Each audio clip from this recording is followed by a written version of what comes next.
Perawan tua. Di sebuah desa yang dikelilingi sawah hijau dan pohon-pohon besar yang rimbun, hiduplah seorang wanita berusia 50 tahun bernama Siti Anisa. Dulu, ia adalah bunga desa yang cantik, menjadi pusat perhatian para pemuda yang datang dari berbagai desa hanya untuk melihat senyumnya. Namun, kini, usianya semakin bertambah, dan status pernikahannya tetaplah sama, ia seorang perawan tua. Anisa telah melewati berbagai kegagalan dalam hidupnya. Tiap kali ia hampir menikah, selalu ada saja yang menghalangi. Ada yang mengingkari janji, ada pula yang datang dengan alasan yang tak bisa ia terima. Padahal, dulu, banyak lelaki yang berbaris di depan rumahnya, memujinya, dan menawarkan hati mereka. Namun, tak satu pun yang bertahan. Siti Anisa, yang dahulu dikenal sebagai gadis yang selalu ramah dan ceria, kini lebih banyak menghabiskan waktu di rumah, merawat kebunnya yang luas. Di luar, desa masih mengingatnya sebagai gadis manis dengan wajah yang tak pernah lekang oleh waktu. Namun di dalam hatinya, Anisa merasa ada kekosongan yang tidak pernah bisa terisi. Setiap kali melihat pasangan muda berbahagia, ia merasa sepi meski dikelilingi banyak orang.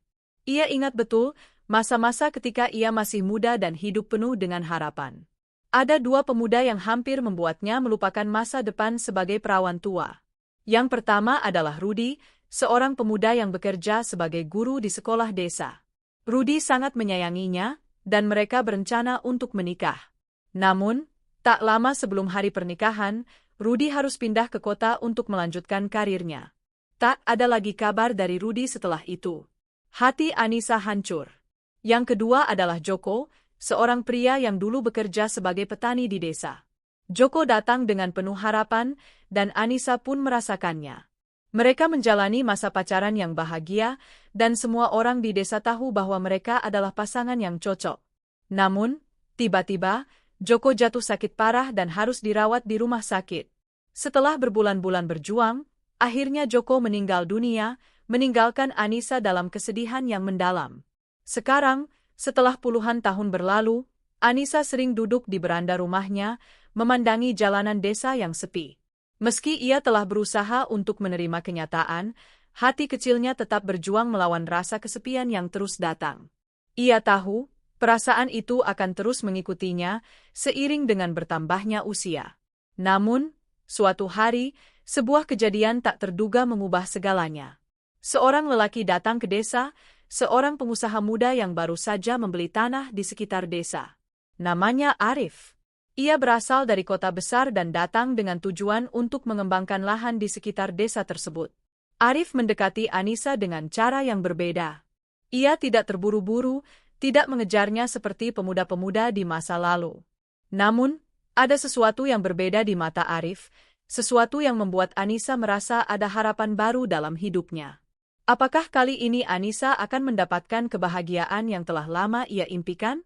Atau, apakah takdir akan kembali mempermainkannya, seperti yang telah terjadi berkali-kali sebelumnya? Cerita ini baru saja dimulai, dan tak ada yang bisa memprediksi bagaimana kisah cinta yang terlambat ini akan berakhir. Pesona yang menyakitkan. Siti Anisa, pada masa mudanya, adalah sosok yang sangat menawan. Wajahnya yang halus, dengan mata yang tajam dan senyuman yang memikat, selalu berhasil mencuri perhatian siapa saja yang melihatnya.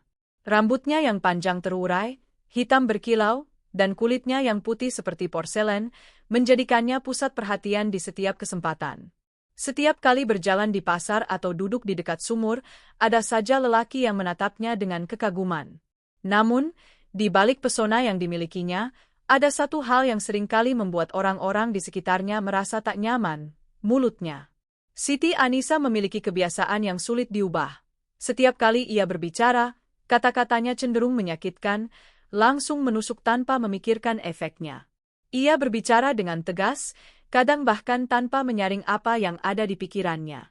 Ia tidak pernah memikirkan bahwa kata-katanya bisa melukai perasaan orang lain.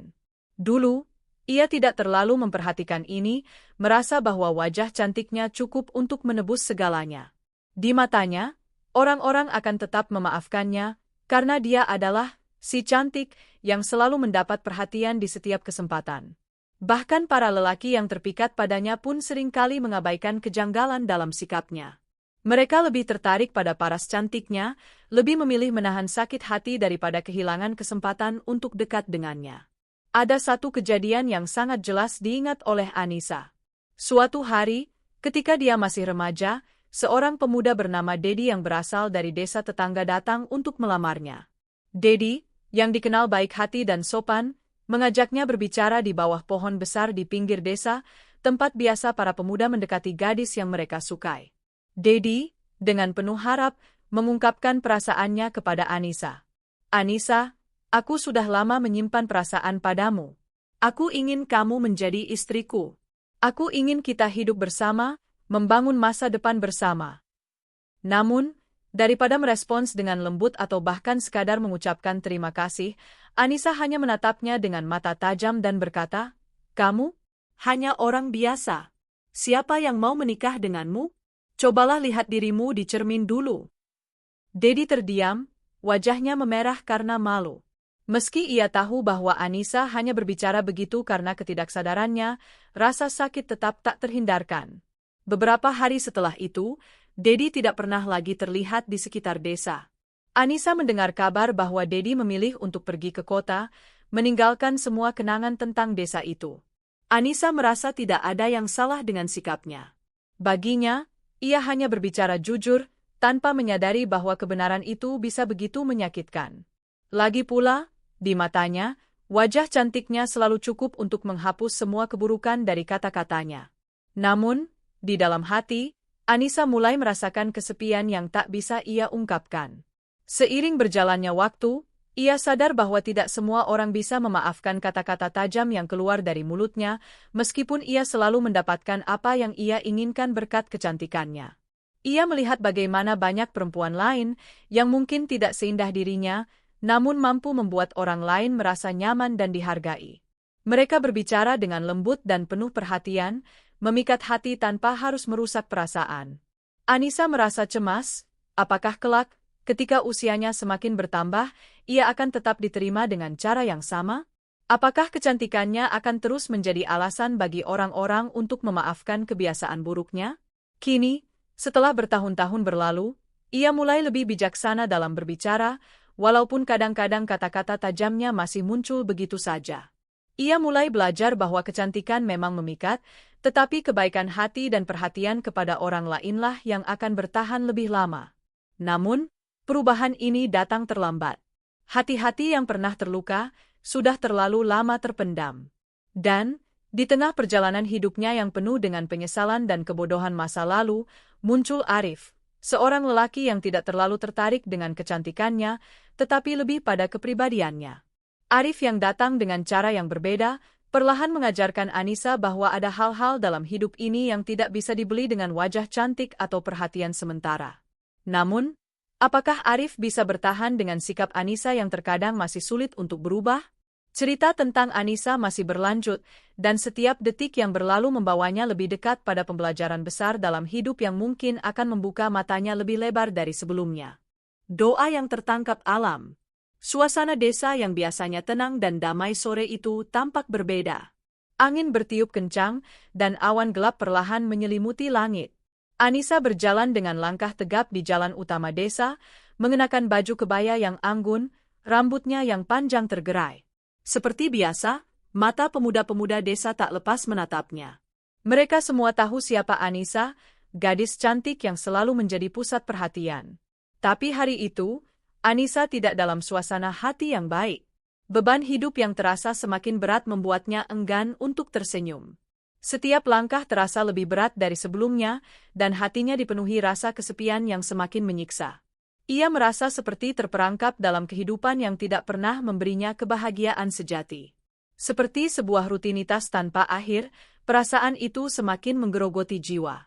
Ketika ia melewati sekelompok pemuda yang sedang duduk di pinggir jalan, mereka segera mulai menggoda, seperti yang biasa mereka lakukan setiap kali melihatnya.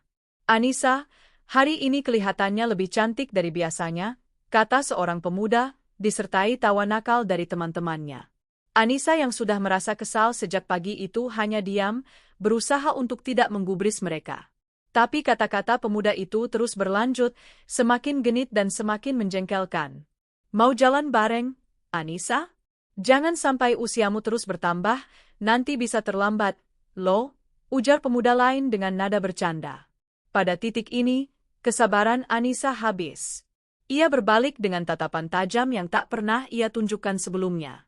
Kamu bilang apa? Tanyanya dengan suara penuh amarah. Kamu pikir siapa? Ya? Pemuda miskin yang gak tahu diri? Mungkin kalau punya wajah lebih baik dan bukan tampang bocah jelek, bisa sedikit lebih sopan. Suasana seketika berubah tegang. Pemuda-pemuda itu terdiam, tidak mengira bahwa Anissa akan merespons mereka dengan kata-kata yang begitu kasar. Salah satu pemuda yang merasa paling tersinggung adalah Dika, pemuda yang selalu ada di dekat Anissa.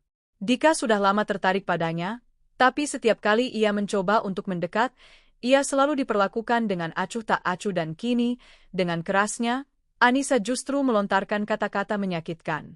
Dika, yang sudah terlanjur sakit hati, tidak bisa menahan emosinya. Kamu sombong sekali, Anissa. Kamu pikir kamu siapa dengan kecantikanmu itu? Hanya karena kamu cantik, kamu merasa bisa menghina orang? Dengar baik-baik, aku doakan kamu nggak akan pernah menikah seumur hidup. Itu yang layak kamu dapatkan, biar kamu tahu bagaimana rasanya dihina. Suasana semakin panas, dan sebelum Anissa bisa membalas, tiba-tiba terdengar suara petir yang menggelegar dari langit. Guntur yang keras mengguncang tanah, seolah alam turut membenarkan doa Dika. Suara petir itu seperti menggetarkan bumi, dan seketika jalanan yang sebelumnya riuh seakan hening, hanya ada dentuman suara guntur yang mengisi udara. Anissa terkejut, tapi tidak merasa bersalah. Malah, ia tertawa sinis, merasa dirinya tetap benar. Emangnya saya peduli sama doamu, Dika? Pergi sana, kamu hanya darah pemuda miskin yang gak tahu diri. Coba lihat dirimu dulu sebelum berani ngomong macam-macam tentang saya, jawab Anissa dengan nada penuh kebanggaan. Namun, dalam hatinya, Anissa mulai merasa sedikit terguncang. Ada sesuatu yang aneh dengan petir itu, sesuatu yang mengingatkannya pada perkataan Dika, sebuah doa yang terlontar begitu saja, namun sepertinya alam benar-benar mengabulkannya. Dika yang kesal hanya bisa menatap Anissa dengan tatapan penuh amarah. Ia merasa ada yang tidak beres dengan sikap Anissa, seperti ada sesuatu yang jahat dalam dirinya yang ia tak bisa jelaskan. Suatu hari kamu akan tahu, Anissa, ujarnya, suaranya bergetar. Suatu hari kamu akan tahu apa artinya menjadi seorang perempuan yang hidup sendirian. Anissa tidak menanggapi. Ia berjalan pergi dengan langkah penuh keyakinan, seperti biasa merasa bahwa dunia ini berputar di sekelilingnya. Tetapi, entah kenapa, ada perasaan aneh yang mulai mengganggu hatinya, seolah-olah kata-kata Dika dan petir yang baru saja menyambar bukanlah kebetulan. Namun, ia menepisnya begitu saja, menyembunyikan kekhawatiran yang perlahan mulai tumbuh. Ia hanya ingin menjalani hidupnya tanpa mempedulikan perasaan orang lain. Tapi, saat ia melangkah lebih jauh, angin yang tiba-tiba berhembus semakin kencang, seolah ada sesuatu yang akan terjadi, sesuatu yang tak bisa ia hindari. Anissa tidak tahu bahwa peristiwa sore itu akan menjadi titik balik dalam hidupnya. Doa yang terucap, dan petir yang menggelegar, hanyalah awal dari sebuah perjalanan yang penuh dengan cobaan dan ujian, sebuah perjalanan yang akan mengubah hidupnya selamanya. Perubahan yang membuat cemas. Sejak kejadian di jalan itu, Anissa merasa ada yang berubah dalam hidupnya. Pada awalnya, perubahan itu terasa halus, seperti angin yang berhembus tanpa suara, namun lambat laun semakin jelas dan tak bisa diabaikan. Pemuda-pemuda yang biasanya memandangnya dengan tatapan penuh kekaguman, kini menghindar. Ketika ia melintas di depan mereka, mereka tak lagi memandangnya dengan mata penuh minat. Mereka berbalik arah, berbisik satu sama lain, atau bahkan langsung pergi menjauh tanpa alasan yang jelas. Anissa tidak bisa memahami apa yang sedang terjadi. Wajahnya tetap cantik, seperti biasa, bahkan mungkin lebih bersinar dibandingkan sebelumnya. Kulitnya yang halus, matanya yang tajam, senyumannya yang memikat, semuanya tetap sama. Namun, ada sesuatu yang tidak beres. Seperti ada kabut tak terlihat yang membuat orang-orang merasa jijik dan takut ketika melihatnya.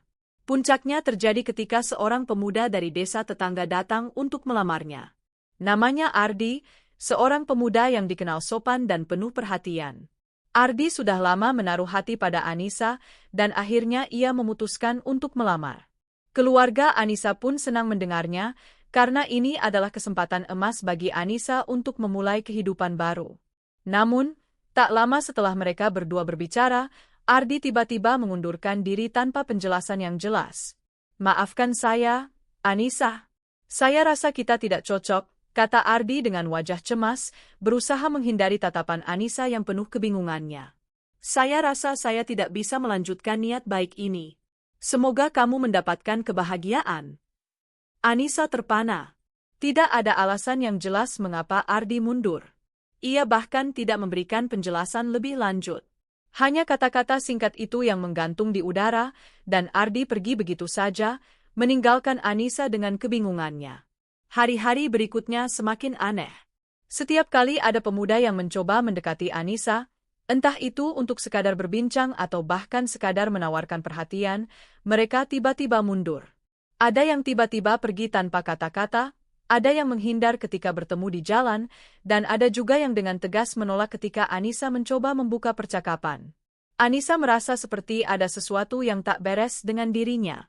Untuk pertama kalinya, ia berdiri di depan cermin dengan perasaan cemas yang belum pernah ia rasakan sebelumnya. Ia menatap wajahnya, memastikan bahwa dirinya tetap seperti yang ia kenal, cantik, dengan mata yang tajam, kulit yang mulus, dan senyum yang menggoda. Namun, entah mengapa, ada ketegangan yang menyelimuti hatinya. Ia merasa seperti ada bayangan gelap yang muncul di balik cermin, meski secara fisik ia tampak seperti biasa. Ia berpikir, apakah ini semua akibat dari perkataan Dika? Doa yang ia ucapkan begitu tiba-tiba dan keras, dan petir yang menyambar setelahnya? Anissa mulai merasakan kecemasan yang luar biasa. Mungkin, hanya mungkin, ada sesuatu yang lebih besar yang sedang terjadi, sesuatu yang melampaui batas logika dan akal sehat.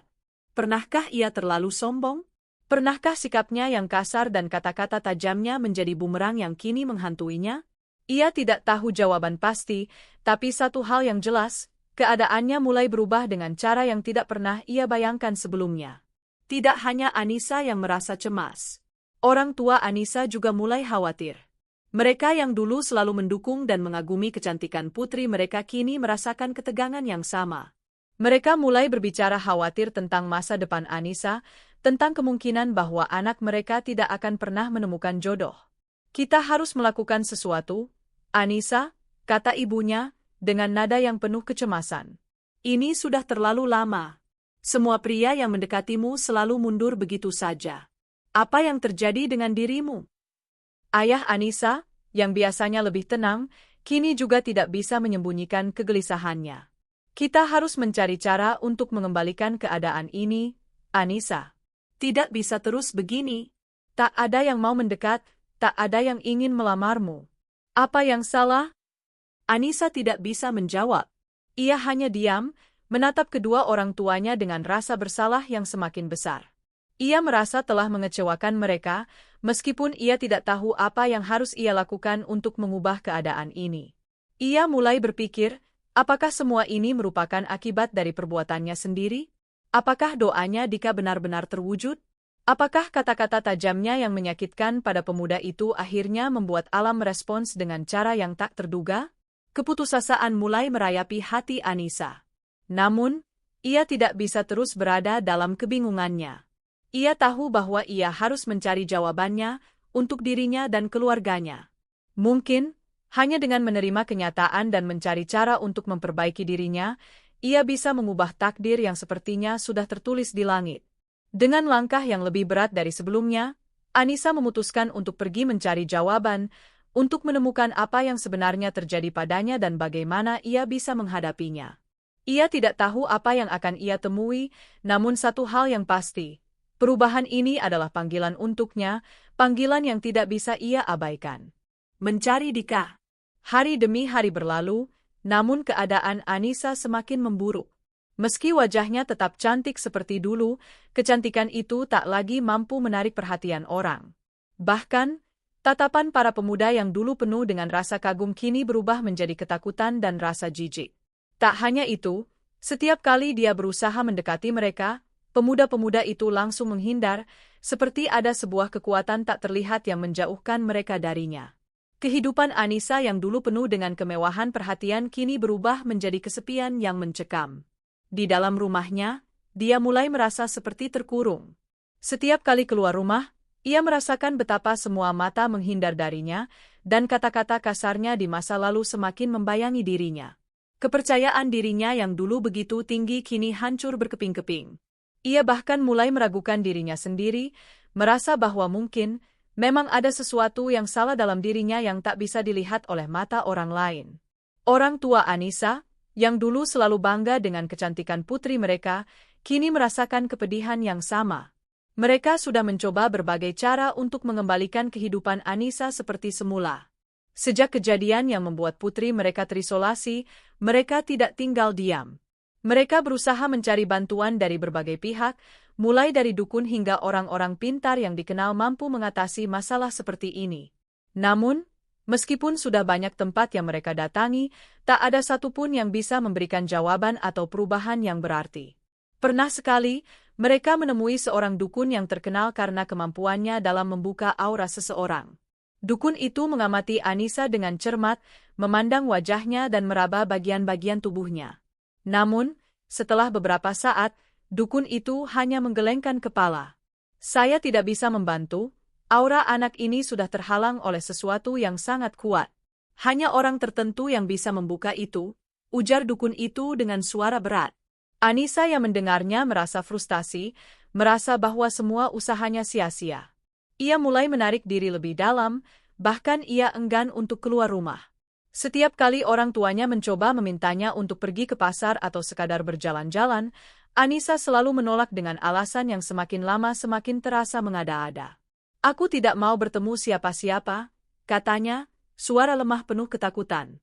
Biarkan aku sendiri di sini. Melihat putri mereka yang semakin terpuruk, kedua orang tua Anissa memutuskan untuk mencari jalan terakhir, sesuatu yang bisa jadi mereka hindari selama ini. Mencari Dika, pemuda yang pernah dihina Anissa dengan begitu kasar. Mereka tahu bahwa doa yang diucapkan Dika setelah Anissa menghina dirinya mungkin bukan hanya kata-kata biasa. Ada sesuatu dalam diri Dika, entah itu kemarahan atau niat yang tak mereka pahami, yang mungkin telah mempengaruhi kehidupan putri mereka. Anissa selalu merasa seperti takdirnya sudah terkutuk, ujar ibunya dengan penuh kekhawatiran. Mungkin Dika adalah orang yang bisa mengakhiri semua ini. Mungkin dia tahu cara untuk membantu kita. Ayah Anissa yang lebih rasional namun merasa bingung dengan keadaan itu setuju. Kita tidak punya pilihan lain. Jika kita tidak mencoba untuk menemui Dika, kita akan terus terjebak dalam kesulitan ini. Dia adalah orang yang menyaksikan sendiri perubahan yang terjadi pada Anissa, mungkin dia bisa memberikan jawaban. Keesokan harinya, orang tua Anissa memulai pencarian mereka. Mereka mendatangi rumah Dika, yang sudah lama meninggalkan desa setelah kejadian yang tak bisa mereka lupakan. Mereka tahu bahwa Dika kini hidup di kota, tetapi tidak tahu pasti di mana dia berada. Pencarian mereka penuh dengan ketidakpastian, namun mereka tidak punya pilihan lain. Setelah beberapa hari mencari dan bertanya kepada orang-orang yang mungkin tahu, mereka akhirnya menemukan tempat tinggal Dika di pinggiran kota. Dika yang kini sudah menjadi seorang pemuda yang matang dan berwibawa, tampak berbeda dari pemuda yang mereka kenal dulu. Wajahnya lebih tegas, matanya penuh dengan pengalaman, dan sikapnya lebih serius. Pak, Bu, ada apa? Tanya Dika saat melihat kedua orang tua Anissa berdiri di depan pintu rumahnya. Wajah Dika tampak kaku, meskipun ia tahu betul siapa mereka. Orang tua Anissa merasa cemas, tapi mereka tahu ini adalah satu-satunya cara. Kami datang untuk meminta bantuanmu, Dika, kata ayah Anissa dengan suara berat. Kami tahu Anissa telah banyak berbuat salah padamu, dan kami minta maaf. Namun, kami merasa hanya kamu yang bisa membantu kami. Keadaan Anissa semakin buruk, dan kami tidak tahu harus bagaimana. Bisakah kamu membantu kami? Dika terdiam sejenak. Dalam dirinya, perasaan marah dan sakit hati terhadap Anissa masih terasa, tetapi ia tahu bahwa tidak ada gunanya menyimpan kebencian. Ia menatap kedua orang tua Anissa, melihat betapa mereka tertekan dan bingung. Apa yang bisa saya lakukan? Tanya Dika akhirnya, suaranya terdengar lebih lembut dari sebelumnya. Ayah Anissa menjelaskan dengan penuh harapan, kami mendengar bahwa kata-katamu yang terlontar saat itu mungkin punya pengaruh besar terhadap apa yang terjadi pada Anissa sekarang.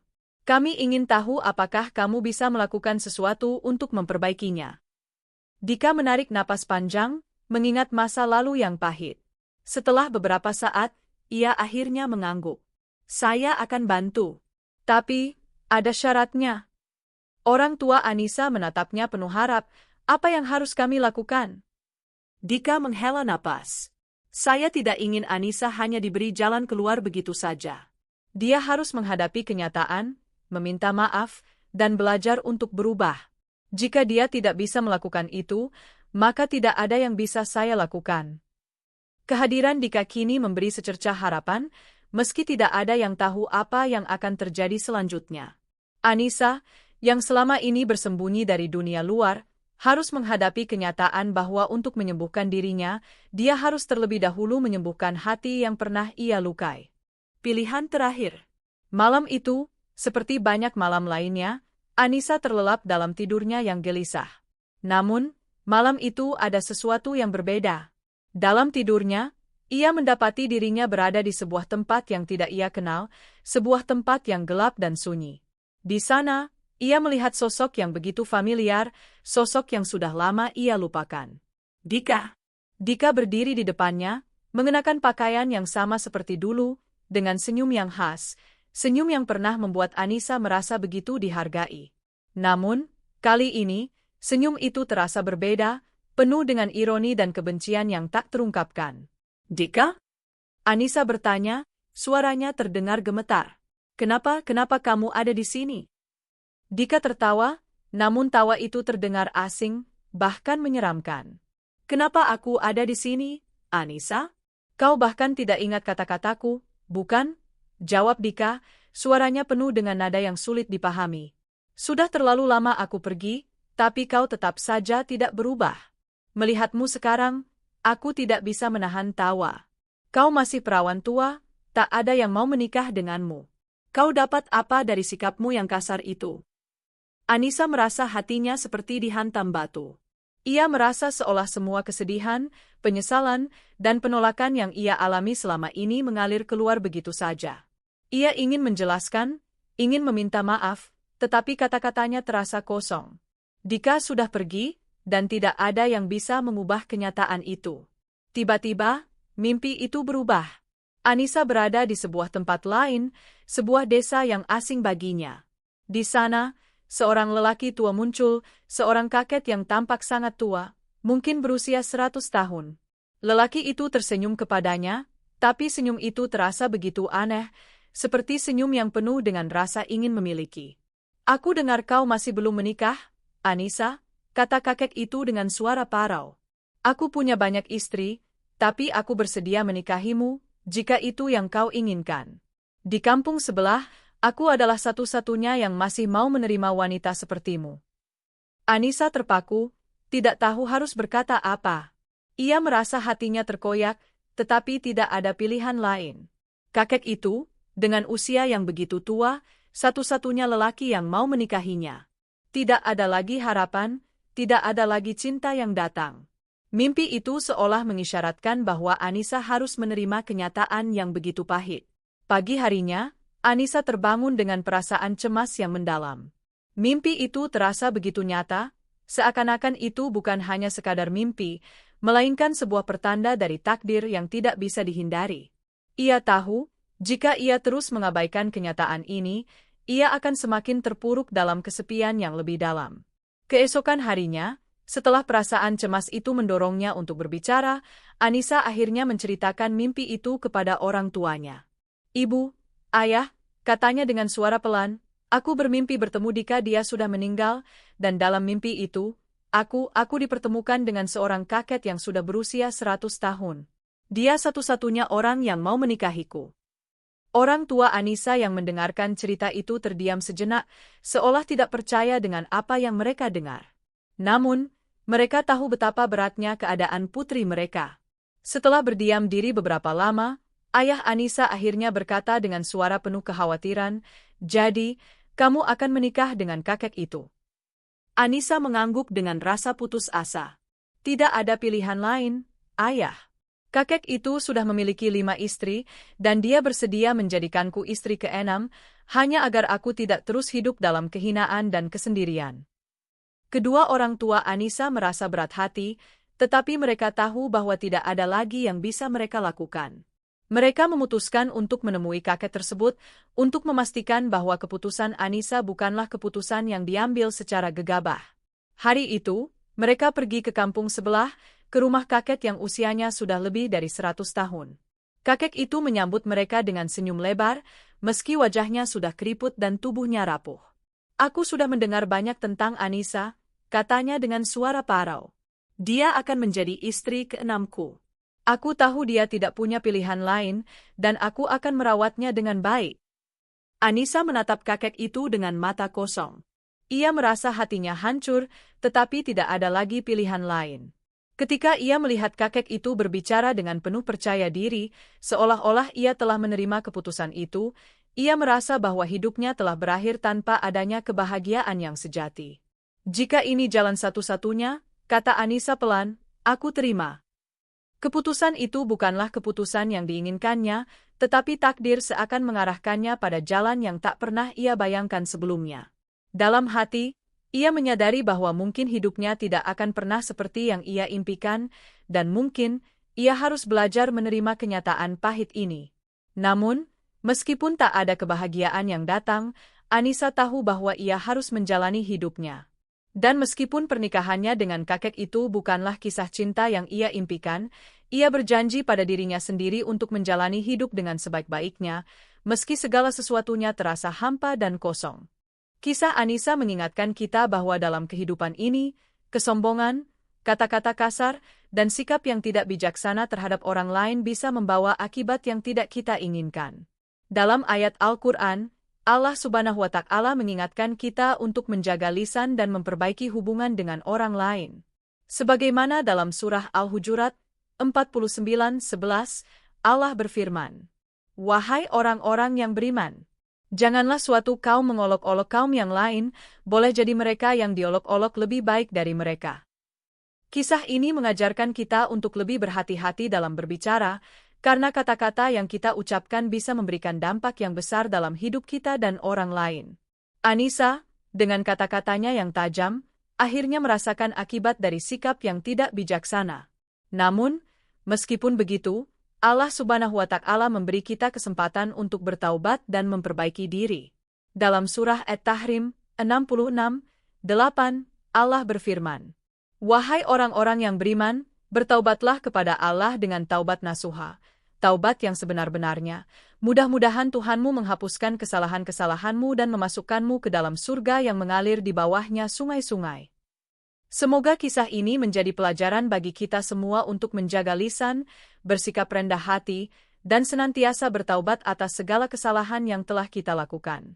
Untuk subs YouTube, jangan lupa untuk subscribe ke channel YouTube Gudang Cerita Official untuk mendapatkan cerita-cerita penuh hikmah dan pelajaran hidup lainnya.